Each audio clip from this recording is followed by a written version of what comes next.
खाना बनाइए, खाना खाइए, और घर के मर्द लोग आपके हिसाब से वोट लेकर आए, उनको प्रेम से भरपेट खिलाइए। लेकिन जो आपकी बात को न माने, वैसे लोगों को दिन भर का उपवास कर। प्रिय साथियों, जनप्रतिनिधिगण, पत्रकार बंधुओं और इस कार्यक्रम में उपस्थित बहनों एवं भाइयों, गर्मी के इस मौसम में धूप को बर्दाश्त करते हुए आप सब जो इस चुनावी सभा में उपस्थित हुए हैं, इसके लिए मैं सबसे पहले आप सब लोगों को हृदय से धन्यवाद देता हूं और आपका अभिनंदन करता हूं। और हमारे पूर्व वक्ताओं ने, जो हम लोगों के उम्मीदवार हैं, भाई प्रदीप सिंह जी ने, सिकटी के विधायक हैं विजय कुमार मंडल जी ने, हमारे जो जिला परिषद के अध्यक्ष हैं पप्पू अजीम साहब, शत्रुघ्न प्रसाद सुमन जी और अनेक साथियों ने पूरी बात यहाँ पर रखी है। मैं उन बातों को दोहराना नहीं चाहता, लेकिन एक ही बात सबसे महत्वपूर्ण है कि हम लोग जो एनडीए के लोग, राष्ट्रीय जनतांत्रिक गठबंधन के लोग, जो लोगों के बीच में अपनी बात रख रहे हैं और लोगों से अपेक्षा करते हैं या उम्मीद करते हैं, वह यही कि हम लोगों ने जो काम किया है उसके आधार पर हम लोगों को समर्थन मिलना चाहिए। अब देखिए, केंद्र में मोदी जी के नेतृत्व में सरकार 5 साल में उन्होंने देश की प्रतिष्ठा बढ़ाई, देश का विकास हुआ है, देश की इज्जत बढ़ी है, और जो आतंकवाद के खिलाफ उन्होंने सशक्त कार्रवाई की है, उसके चलते पूरे देश के आम लोगों के मन में एक आत्मविश्वास का भाव जगा और बहुत प्रसन्नता हुई है, खुशी हुई है। और इसके बाद देश के विकास के लिए भी उन्होंने बहुत काम किया, खास करके गरीब तबकों के कल्याण के लिए, उत्थान के लिए जो काम किया है। आप सोच लीजिए, गरीब परिवार की महिलाओं को खाना बनाने के लिए कितना धुआं झेलना पड़ता था। गोईठा और लकड़ी पर उसके धुएं में, उसको झेलते हुए, धुएं को झेलते हुए खाना बनाना पड़ता था। और पूरे देश के गरीब परिवार की महिलाओं को रसोई गैस की उपलब्धता कराना, यह अपने आप में बहुत बड़ी बात है। और जिन परिवारों को यह उपलब्ध हो गया, उनकी महिलाओं को की तकलीफ घट गई, ये मामूली बात नहीं है। और उसके बाद उन्होंने लोगों के इलाज के लिए, गरीब परिवारों के इलाज के लिए जो प्रबंध किया है, और उसकी शुरुआत हो चुकी है 1 साल से, और वह यह है कि कोई भी गरीब परिवार को 1 वर्ष में इलाज के लिए जरूरत पड़ने पर 5 लाख रुपए तक की सहायता केंद्र सरकार करेगी। यह मामूली बात नहीं है। और अभी हाल में जो उन्होंने कृषि के क्षेत्र में जो मदद करने का निर्णय लिया है, सारे किसानों को मदद करेगी। और एक बात जान लीजिए, कृषि के क्षेत्र में जो मदद की बात हम लोगों के विरोधी पार्टियों के लोग भी करते रहते हैं, मुझको तो ऐसा एहसास होता है कि उनको कृषि के संबंध में बहुत जानकारी और समझ नहीं। बहुत आराम से बोलेंगे हम कर्जा माफ कर देंगे किसान का, तो क्या सारे किसान कर्ज लेते हैं? आप माफ कर दीजिए, लेकिन ये सारे किसानों को लाभ पहुंचाने वाली बात वो नहीं है। लेकिन जो माननीय मोदी जी की सरकार ने जो निर्णय लिया है, वह निर्णय लिया है कि देश के सभी किसानों को हम 6,000 रुपए की मदद करेंगे 1 साल में, और 3 किस्त में। आप जान लीजिए, किसान जो खेती करता है उसको लागत लगती है, पैसा लगाना पड़ता है खेती के लिए। और अगर खेती में जो पैसा किसान को लगता है उसमें सरकार के सहयोग से उसमें कमी आ जाएगी, तो स्वाभाविक है उसकी आमदनी बढ़ जाएगी। तो कृषि क्षेत्र में किसानों की मदद के लिए इससे बेहतर कोई योजना नहीं हो सकती। इसकी शुरुआत की, इसके लिए मैं उनको बधाई देता हूं। और उसके बाद देश के लिए तो काम हुआ है, अपने बिहार के लिए। आप सुन रहे थे, विजय मंडल जी अपना पूरी बात बता रहे थे, कितना सड़क और कितना कुछ हुआ। तो राज्य सरकार का तो अपना निश्चय है, हम हर गांव को पक्की सड़क से जोड़ेंगे। गांव के अलावे जो कुछ गांव के टोले हैं जिनका अलग से कोई नाम नहीं है, उन टोलों को भी चिन्हित करके हम लोग पक्की सड़क से जोड़ने की योजना बना दी है 7 निश्चय में टोला संपर्क योजना। और लगभग 1500 ऐसे टोलों को संपर्कता प्रदान कर दी गई। 2020 के पहले ये सब काम हम लोग पूरा कर देंगे। तो ये सब काम तो हम लोग कर ही रहे हैं, लेकिन इसके अलावे हम लोगों का क्या लक्ष्य है? हम लोगों का लक्ष्य यही है कि बिहार के सुदूरवर्ती इलाकों से भी चलकर राजधानी पटना पहुंचने में 5 घंटा से ज्यादा समय न लगे। तो उसके लिए और सड़कों का निर्माण, जो सड़कें हैं उसका चौड़ीकरण, और जब सड़क का चौड़ीकरण होगा, पहले से पुल बना हुआ है तो उसके समानांतर पुल का निर्माण करना पड़ेगा। तो केंद्र सरकार ने हम लोगों को काफी मदद की। राज्य की कई सड़कों को उन्होंने राष्ट्रीय राजमार्ग के रूप में अपना लिया और इसके बाद उनके निर्माण, उसके चौड़ीकरण, पुलों के निर्माण, पुराने पुलों के समानांतर पुलों का निर्माण का निर्णय लिया, योजना को मंजूर किया है। और सिर्फ बिहार में केंद्र सरकार की तरफ से अपने नेशनल हाईवे के रोड के विस्तार और विकास के लिए और जो नए सड़कों को नेशनल हाईवे के रूप में ग्रहण किया है, उसमें 50,000 करोड़ रुपए की योजना उन लोगों ने मंजूर की है। हम लोग जो अपनी तरफ से कर रहे हैं करते रहेंगे, लेकिन उसके अलावे केंद्र सरकार की तरफ से इतना काम होगा तो जो हम लोगों का लक्ष्य है 5 घंटा में, अधिक से अधिक 5 घंटे में किसी कोने से, यानी किशनगंज के कोने से चलकर, अररिया से चलकर 5 घंटे से कम समय में पहुंच जाएंगे पटना। ये कोई मामूली बात नहीं होगी। और राज्य सरकार तो आपकी सेवा करते ही रहती है। कौन काम नहीं किया? न्याय के साथ विकास, हर इलाके का विकास और समाज के हर तबके का उत्थान। और जो समाज का तबका किनारे पर था उसको मुख्य धारा से जोड़ने के लिए विशेष पहल। आप सोच लीजिए, चाहे वो महिलाएं हों, अल्पसंख्यक समुदाय के हों, अनुसूचित जाति जनजाति हो, दलित महादलित, आदिवासी, अति पिछड़ा वर्ग, सबको मुख्य धारा से जोड़ने के लिए जो पहल की गई है, आपको इसका अनुभव स्वयं हो गया। महिलाओं की क्या इज्जत है? हमने महिलाओं को 50% का आरक्षण दिया पंचायती राज संस्थाओं में, नगर निकायों में। अब 3 चुनाव हो चुका। अब जनप्रतिनिधि के तौर पर 3 बार से 50% से भी ज्यादा महिलाएं निर्वाचित होकर आ रही हैं। 1 लाख से भी ज्यादा जनप्रतिनिधि के तौर पर महिलाएं अब घर से बाहर निकलती हैं और अपने इलाके के विकास के लिए प्रयत्नशील रहती हैं। ये मामूली बात नहीं। हमने महिलाओं के सशक्तिकरण के लिए जीविका योजना की शुरुआत की और हमारा लक्ष्य है कि 10 लाख स्वयं सहायता समूह हम बनाएंगे और 8.5 लाख उसका गठन हो चुका है लगभग। और अभी भी 1 करोड़ गरीब परिवार की महिलाएं अब जीविका समूहों से जुड़ गई। उनमें कितनी जागृति आ रही है। हमारे लिए सबसे बड़ी चीज है महिलाओं में जागृति आए, महिलाओं को अधिकार मिले।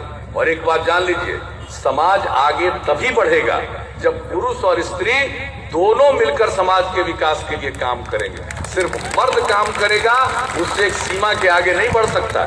लेकिन उतनी ही आबादी की महिलाएं हैं, वह भी इस काम में लग जाएंगी, तो आज जिस गति से विकास हो रहा है उससे कई गुना गति से समाज आगे बढ़ेगा, विकसित होगा। इसलिए हम महिलाओं को जागृत करना चाहते हैं। और जो स्वयं सहायता समूह के माध्यम से, जीविका समूह के माध्यम से महिलाओं में जो चेतना आई, जो जागृति आई है, वह मामूली बात नहीं है। और इससे विकास हो रहा। लड़कियां स्कूल नहीं जाती थी, गरीबी के कारण माता पिता अपनी बेटियों के लिए मिडिल स्कूल में भी कपड़ा नहीं उसको ठीक ढंग से पहना सकते थे। जब पोशाक योजना शुरू हुई, लड़कियों की संख्या मिडिल स्कूल में बढ़ गई। साइकिल योजना की शुरुआत करके हाई स्कूल में लड़कियों की संख्या बढ़ा दी। 9वीं क्लास में अब आप सोच लीजिए भाई, लोग वोट मांगने के लिए आता है। हमको तो आप लोग दिए हैं मौका, हम 13 साल से काम कर रहे हैं, लेकिन हमारे पहले एक परिवार का 15 साल का मौका मिला हुआ था। एक परिवार को, पति पत्नी का राज 15 साल था। क्या किया था उन्होंने? महिलाओं के लिए क्या किया, अनुसूचित जाति जनजाति के लिए क्या किया, अति पिछड़ों के लिए क्या किया, अल्पसंख्यकों के लिए क्या किया। समाज में विवाद पैदा करके समाज के तबके का समर्थन बिना काम किए लोग हासिल करना चाहते हैं। लेकिन हम लोगों ने तो सबकी सेवा की, किसकी उपेक्षा की। जरा अल्पसंख्यक समुदाय के बारे में सोचिए।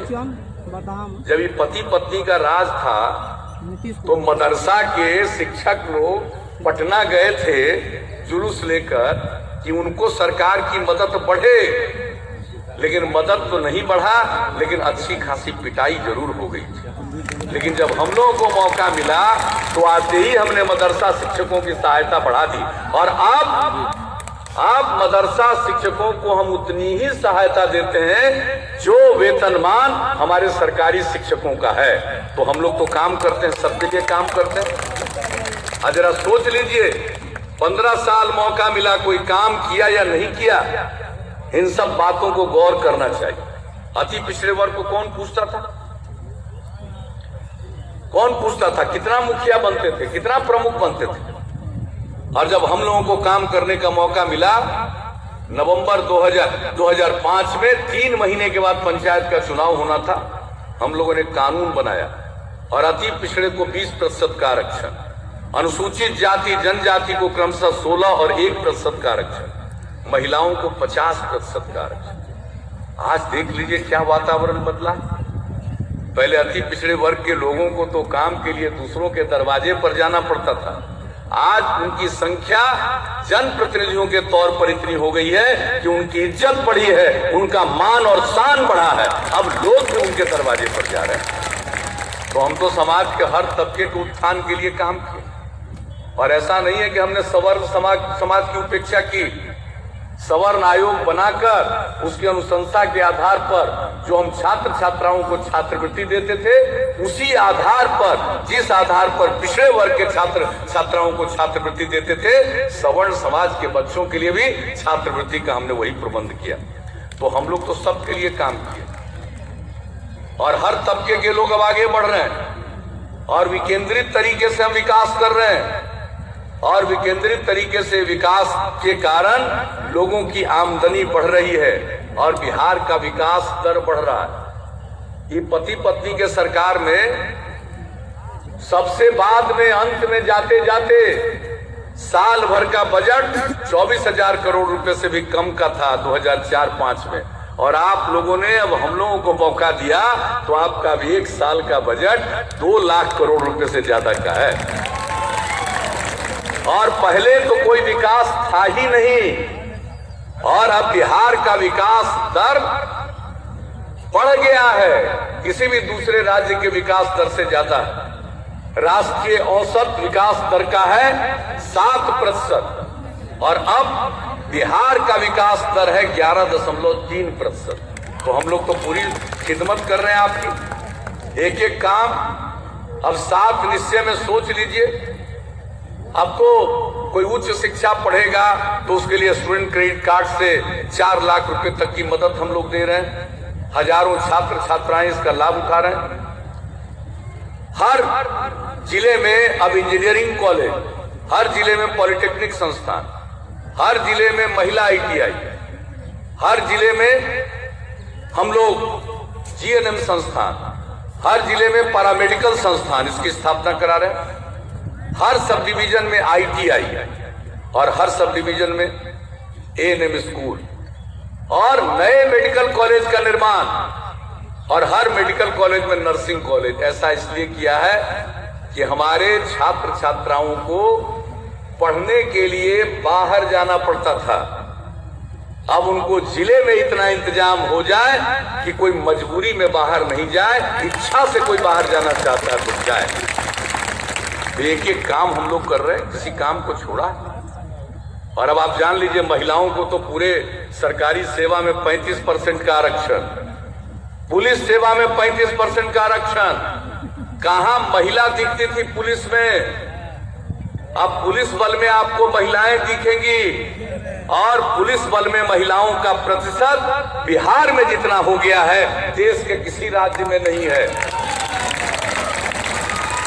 तो इसको कहते हैं सशक्तिकरण।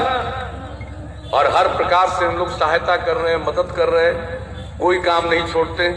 नई स्कीम हमने बना दी, अनुसूचित जाति, जनजाति और अति पिछड़े वर्ग की छात्र छात्राएं, सबकी इच्छा होती है, कोई सोचता आईएएस बने, कोई सोचता आईपीएस बने, कोई सोचता है पीसीएस बने, कलेक्टर बने, एसपी बने, एसडीओ बने, डीएसपी बने। परीक्षा तो देता है, रिजर्वेशन तो मिला हुआ, प्राथमिक परीक्षा पास कर जाता है, चाहे बिहार लोक सेवा आयोग हो या संघ लोक सेवा आयोग। लेकिन अंतिम परीक्षा के लिए जो तैयारी करनी पड़ती है, कोचिंग से लेकर किताब की जो जरूरत पड़ती है, उसके लिए जितने पैसे की जरूरत है उतना पैसा उनके परिवार के पास नहीं है। इसलिए मेरिट रहने पर भी लोग आखिरी परीक्षा पास करने से अक्षम हो जाते हैं। तो हम लोगों ने नई स्कीम शुरू किया, बिहार सिविल सेवा प्रोत्साहन योजना। अगर अति पिछड़ा, और एक बात जान लीजिए, अति पिछड़ा का मतलब हिंदू मुसलमान दोनों है, दोनों लोग अति पिछड़े में हैं। अति पिछड़ा अनुसूचित जाति, अनुसूचित जनजाति के जो युवा छात्र हो या छात्रा, ये अगर बिहार लोक सेवा आयोग की प्रारंभिक परीक्षा पास करेंगे तो आखिरी परीक्षा की तैयारी के लिए उनको 50,000 रुपए का अनुदान दे रहे हैं। और अगर कोई संघ लोक सेवा आयोग की प्रारंभिक परीक्षा पास करे तो उसको 1 लाख रुपए का अनुदान दे रहे हैं आखिरी परीक्षा में तैयारी के लिए। तो कौन सा काम है जो हम लोग नहीं कर रहे? हमने शराबबंदी लागू की और उसका फायदा हुआ, महिलाओं की मांग पर लागू किया, और उसके पक्ष में जो जनमत बना है, पूरे बिहार में 4 करोड़ लोग 21 जनवरी 2017 को मानव श्रृंखला में शामिल हुए। वर्ल्ड का रिकॉर्ड बना है दुनिया का।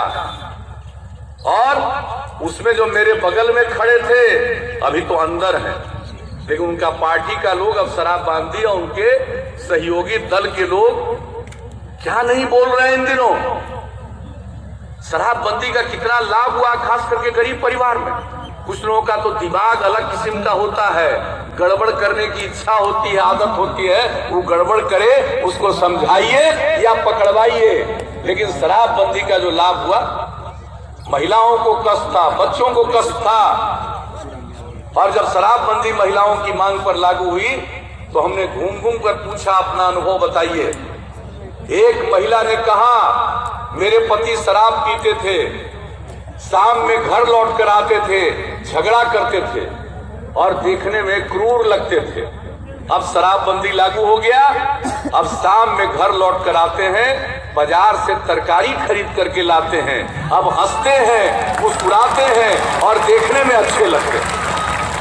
ये स्थिति है, ये परिवर्तन है समाज का। लेकिन कुछ लोग कहेगा कि गरीब गुरबा आदमी ताड़ी और शराब के चुलाई में था, अब उसको कोई दूसरा काम नहीं है।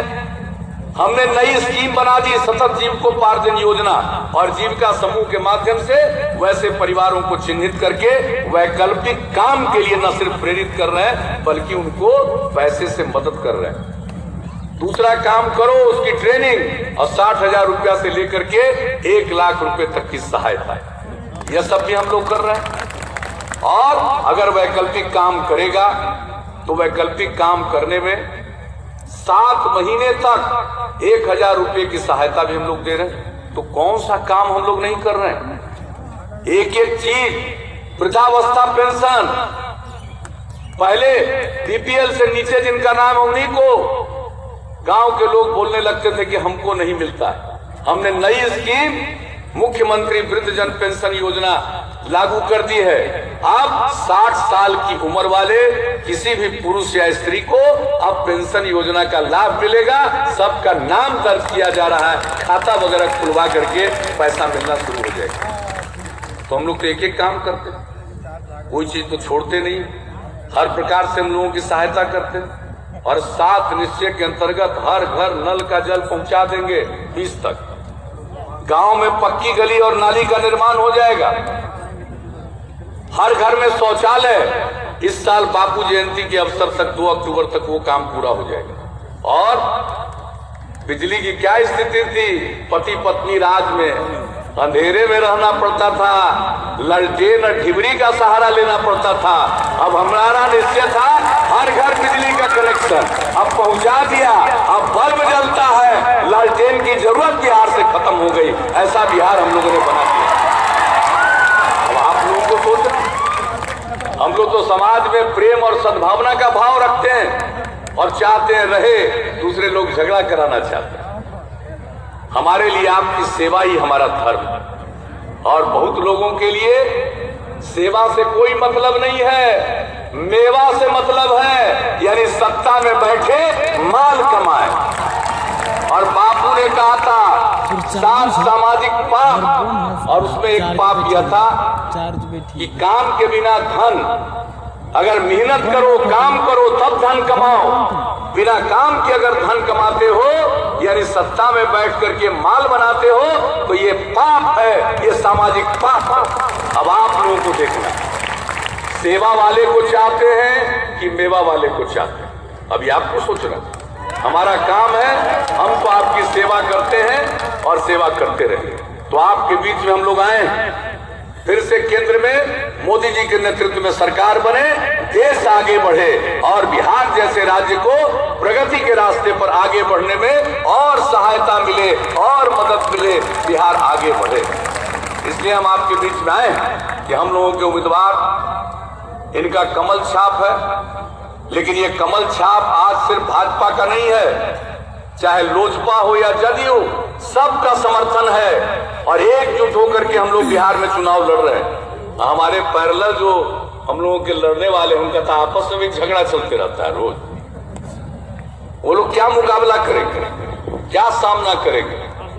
तो हम तो आपके बीच में आए हैं कि आप सबका सहयोग मिले, समर्थन मिले और प्रदीप सिंह जी को पुनः आप अपना सांसद बनाइए ताकि बिहार और देश की प्रगति में सबका योगदान हो सके। तो दीजिएगा कि नहीं दीजिएगा, सोना बताइए, दीजिएगा? हाथ उठा के बताइए, पूरा माला पहना दे प्रदीप जी को, पहना दे।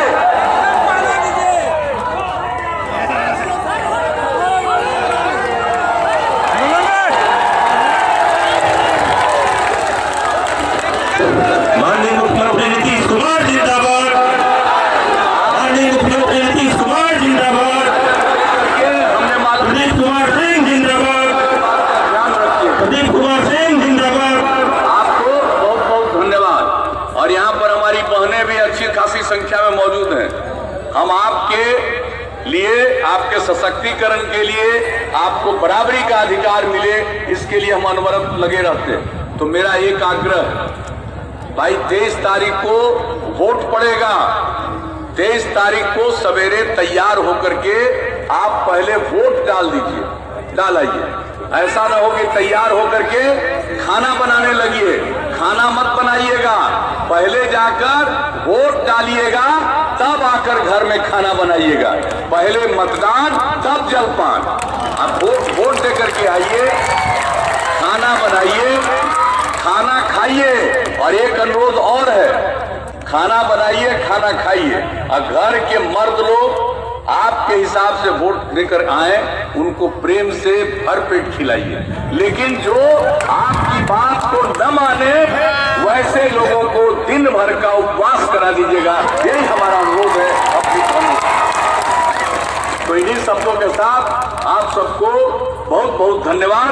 जय हिंद, जय बिहार। नरेंद्र मोदी जिंदाबाद, नरेंद्र मोदी जिंदाबाद, माननीय मुख्यमंत्री नीतीश कुमार जिंदाबाद, माननीय मुख्यमंत्री नीतीश कुमार जिंदाबाद, प्रदीप कुमार सिंह जिंदाबाद, प्रदीप कुमार सिंह जिंदाबाद। अब इस सभा का धन्यवाद ज्ञापन जदयू के पूर्व जिलाध्यक्ष माननीय नौशाद आलम जी करेंगे।